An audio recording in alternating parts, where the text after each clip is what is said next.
last time you picked up a Swiss Army knife was when you were a little kid. But now more and more people are discovering they're not only practical, but a very drastic new image for fall. For its case, Dee Dee got rid of his tough guy leathers and replaced them with some classy duds provided by British designer Paul Smith, who's worked similar wonders on Sting and the Rolling Stones.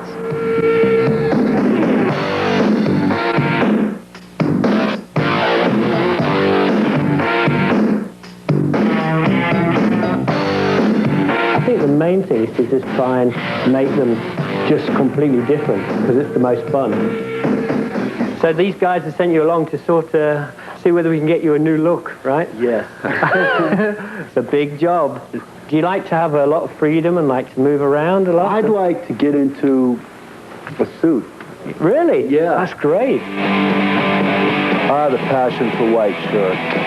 Well, we got some. I got this one here with the pleats on. One of the nicest things is where you put like the wrong things together. It looks fantastic. This is the most incredible jacket. It's just beautiful. Cashmere.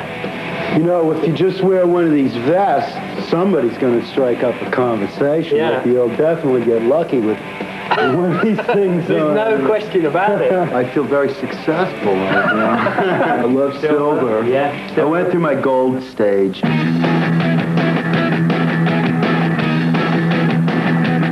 We've got the vest. And then we'll just use the family belt. Just a touch of colour. The Guatemalan evening. This is the Oscars, you know, when you have to wear a tie. More wintry. Autumn leaves. The clothes that come out on the floor are my favorite. For that very special night out, this supple safety raincoat. You'll never get run over in this. No. No danger. I think the main thing about Paul Smith clothes is they allow the wearer to still have their own individuality. Let's try some of these others. Okay. Mad one. People of character like that. You know, people that have a creative spirit. Actors, photographers, rock stars. They have a creative spirit, so by wearing clothes that are very simple in design, they can put their own look into it. They remind you a little bit of like...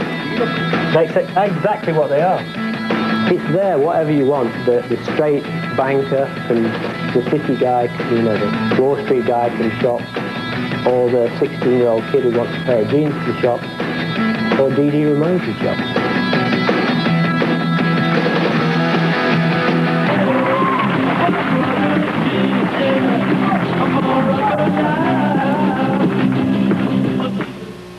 Coast to coast, we have Joey, Johnny, Dee Dee, and Marky, the Ramones, with us right now.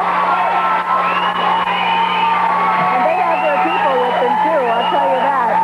The Ramones are the forerunners of punk rock. They're the ones who got together back in the mid-'70s and started it all. These people aren't going to let me talk about them, so I'll just tell you that they're about to sing now from their new album, Pleasant Dreams, their number, We Want the Airwaves. You got it, guys. Go.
names aren't really Ramone. You just didn't know. Coincidence. You never. It's a coincidence. Yeah. You just all happened. When we met in the elevator, we all have the same last name. You know? You never give your real names, but you don't want your mothers to be subjected to that. Disgraced. Right. Yeah.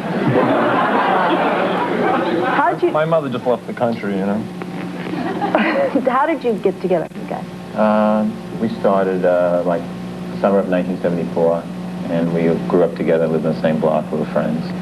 Something we always wanted to do. Unnatural phenomena. Can you ski? Yes. Well, Yeah? don't do it there. Oh, It's not okay. the right spot, you know. All right. And by the way, you know, I was meaning to get a haircut. You know. you didn't have time. No, too many things to do, you know. What do you do? What do I do? What do you guys do all day? Nothing.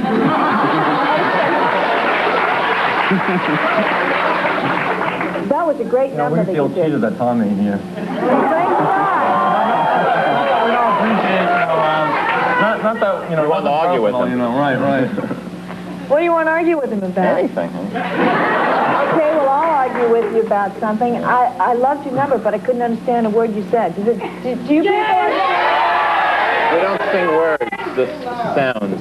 It's all telepathy, you know. Uh-huh. Yeah. So they have to get it just by osmosing the whole... They osmosed it in. You started back in the mid-70s. I want to I know... was going to type out a lyric sheet for you tonight, friend. I haven't. We want the airways. This business is killing me. The Ku Klux Klan is stealing my baby away. Yeah. And teenage lobotomy. Yeah. You got it all. I got it. Right. I got it. And you're doing really well with it. But you started punk, kind of. Well, Well, we consider it a genuine rock and roll, you know, from the gut, you know. rock and roll was meant for punks, and it started I guess Elvis Presley started in the rock and roll or mid-50s. something, you know. Yeah. But punk is an answer to all the glitter and the stuff that costs a lot of money. that you couldn't afford. Punk is just a rebellious rock for all kids all over. I mean, real rock and roll was punk. Not a bunch of old men playing music for your mothers and fathers. That's what you have now, what they call rock. For instance. Sticks. Yeah, Styx, Kansas, Foreigner, stuff like that. Your parents should listen to this. Is it mellowing My out? mother doesn't even listen to that. Your mother's more hip than that? Yeah. It's just, they just want to clean up music and just push Pat Boone and all that. mediocrity on the on the public. So you're back to your tattered jeans and your sneakers and your leather jackets and nothing fancy and just Well, we do just it. want to be real. We want to be ourselves and not put on a bunch of phony clothes. Yeah, but wait a minute now. Is this real? Well, we wore what we always wore. Yeah, no, but isn't this a uniform too? I mean, with you all We the went same jacket over on. it. When we started the group, we were talking about what we were going to wear. Uh-huh. You know, when we started thinking about it, and we just decided to wear what we had. Which is what we were wearing before we were in the band. We were thinking of getting dressed up and all that too, you know, and then we decided not to. 'Cause All the big rock stars are wearing what we wear now, like Billy Joel, they're wearing their leather jackets and Queen and... They're trying to be the Ramones, too. Right. The Sex Pistols, the Clash, those groups in England went beyond really what you're doing as far as becoming very politically, that's, violent, safety pins through their They didn't cheeks. do those things. Those were just bands that wanted to play rock music, too. It's just a fashion started from clothes stores, and the public media just picked up on a few assorted people. You know, how the media's into sensationalism. And just showed them. The Clash and the Sex Pistols don't wear those things. Hey, Joey, can you look up and, I mean, with your hair like this, see, could you get in a car accident real bad? I mean, you could get hit by a bus. Right. Well, you know, I've had a few scrapes there, you know, but I think God's on my side tonight. That's dangerous. And then you got the glasses besides. Yeah, and- right. But you guys have to have fun with it. You have a sense of humor about the whole thing, right? Well, rock's meant to be fun. Right. The man says without a smile on his face. Are you laughing? No. With us or at us? I or know, you know. Well, no, I'm kind of worried about you, Joey. Well, I'm pretty happy myself. Are you? I've been waiting 2 years to be on this show, you know. How do you feel about the bands that you really inspired back in the mid-'70s, like Blondie and these people, that have, in a sense, commercially eclipsed you? Does that make you mad at all? No. I mean, they took that way to do that, play, you know, disco music and things like that to make it. We do what we believe in. We have our integrity, and we're happy doing what we do. The only band Probably. It was the only band that stuck to its original ideals, you know. Everybody else took the easy route, you know. Everybody else either went the sound of Bruce Springsteen, like Elvis Costello and people like that, or they went disco, or they went reggae or something like that. And we're the only band that stuck to our original idea, you know. And Which was hard-driving rock and roll. That's what rock and roll is all about, you know. Yeah. Oh, we're not mad. We do what we want to do, and we're happy doing this. And you're making some money, Right. obviously. I mean, there's room for everybody. There's no reason to shut out one kind of music, you know. There's room for everybody, you know. What about radio? You What guys about said, well, you guys have said that you're not thrilled about. Do you get a lot of airplay? No. Why not? Because radio is like television, and all they want to do is push crap on the public.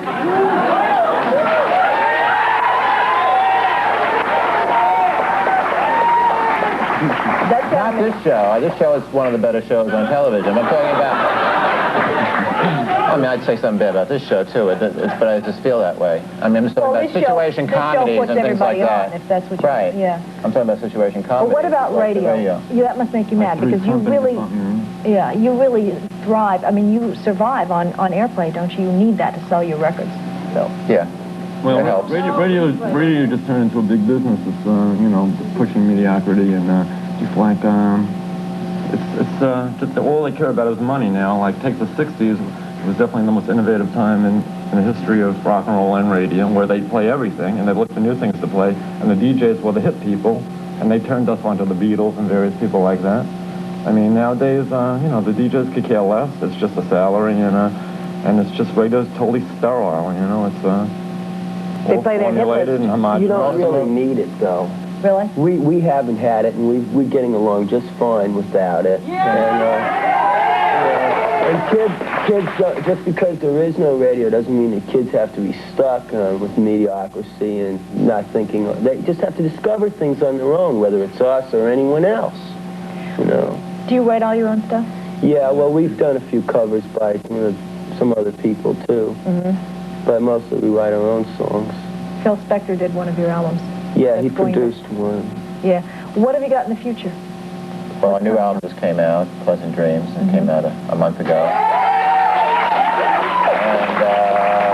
And we're just touring America right now. We'll be going to the Midwest this coming month. And how do you do in the Midwest? Oh, very good. Good place. Do those people understand what you're about? Oh, yeah. Kids are the same everywhere. I mean, basically, if you want to come and have a good time and be entertained. So, you know, everywhere's the same. It's the kids in the suburbs, like the Midwest, that are really kind of cheated because, you know, a lot of people don't go to that, you know, like we hit all the nooks and crannies, you know, whereas a lot of the big bands just play all the 20,000 Civic auditorium in country, and we don't, you know, we play for the people, you know, whereas they play for the money and, they could care less if the kids can dance or switch, you know, or if the bouncer breaks their head, they could care less, you know. Well, actually, you know, I've seen these big bands come through, these big groups like say, you know? Yeah, they come by and they have 9,000 people following them. I mean, you don't need all that money anyway. You don't put it into clothes. I mean, But we don't go out to the Midwest and really shock anybody. We're just the same as they are. We're not. We may be a group based out in New York, but we're all kids from Queens. We're suburban people, and we have the same problems that everybody else has in Detroit or in Ohio or anywhere else. And that's why kids are relating to us. I bet you do. The Ramones, thanks very much for coming down. You sure you're okay, Joey? Yes, I'll survive. All right, okay. Thanks very much. They started out in a paint store and they've... There we go.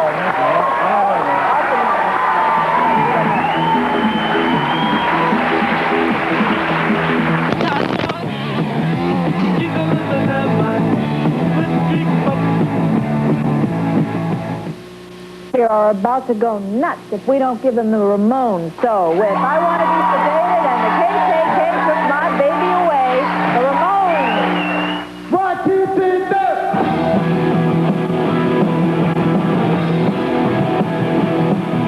So when it's 24 hours to go, I want to be sedated. I'm not to know where to go.